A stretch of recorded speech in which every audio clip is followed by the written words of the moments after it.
আসসালামু আলাইকুম রহমতুল্লাহ। আপনি রোজা রাখছেন অনেক কষ্ট করে না খেয়ে, কিন্তু আপনার রোজা আল্লাহ রব্বুল আলামিনের দরবারে পৌঁছছে না।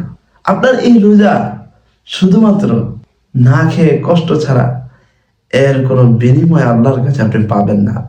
নবীজি সাল্লাল্লাহু আলাইহি ওয়াসাল্লাম থেকে এ ব্যাপারে নাসাই শরীফ একটা হাদিস বর্ণিত হয়েছে। আবু হুরায়রা রাদিয়াল্লাহু তাআলা আনহু হাদিসটি বর্ণনা করেন, كم من صائم ليس من صيامه إلا الجوع وكم من قائم ليس من قيامه إلا السحر। অনেক রোজাদার আছে, তাদের রোজা শুধুমাত্র না খেয়ে থাকার কষ্ট ছাড়া আর কিছুই তার লাভ হয়নি।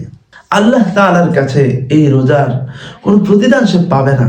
সম্মানিত দর্শক বৃন্দ, কারণ কি? কারণ হলো আপনি রোজা রেখে গীবত করছেন, অন্যের সমালোচনা করছেন, অথচ আল্লাহ রাব্বুল আলামিন কোরআনুল কারীমে ইরশাদ করেন, আইয়ুহিব্বু আইয়াকুলা লাহমা আখিহি মাইতান ফাকারিহতুমু। তোমাদের কেউ কি পছন্দ করবে তোমার মৃত ভাইয়ের গোশত খেতে? অন্যের সমালোচনা করা এটা মৃত ভাইয়ের গোশত খাওয়ার সমতুল্য। আপনি রোজা রেখে মিথ্যা কথা বলছেন। সূরা বনী ইসরাঈলের 36 নম্বর আয়াতে আল্লাহ রাব্বুল আলামিন ইরশাদ করেন, ওয়ালা তাকফু মা লাইসা লাকা বিহি ইলম। শোনো, তুমি যে সম্পর্কে জানো না সেই সম্পর্কে না জেনে তুমি কোনো কথা বলবে না। আপনি রোজা রেখে হারাম রিলস দেখছেন, ভিডিও দেখছেন, হারাম নাটক সিনেমা দেখছেন, সারাদিন কষ্ট করে রোজা রাখেন, আর রাতের বেলা গভীর রাত পর্যন্ত আপনি ভিডিও দেখে সময় নষ্ট করছেন। অথচ আল্লাহ রাব্বুল আলামিন সূরা বনী ইসরাঈলের 36 নম্বর আয়াতে বলেন, ইন্নাস সামআ ওয়াল বাসারা ওয়াল ফুআদা কুল্লু উলাইকা কানা আনহু মাসউলা।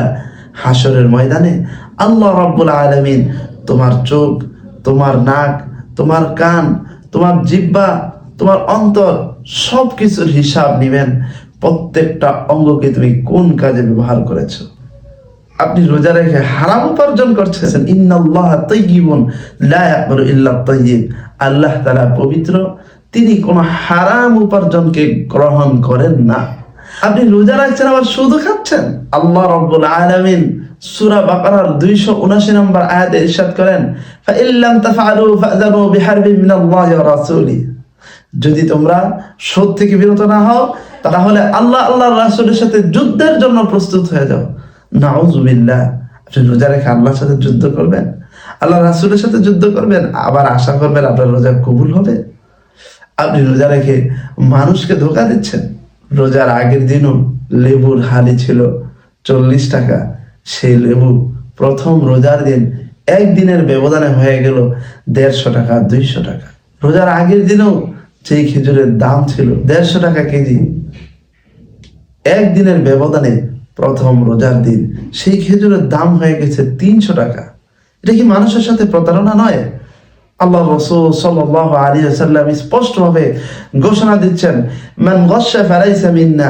যে ব্যক্তি মানুষকে ঠকায়, মানুষের সাথে প্রতারণা করে, সে আমাদের অন্তর্ভুক্ত না, অর্থাৎ সে আমার উম্মতের অন্তর্ভুক্ত না।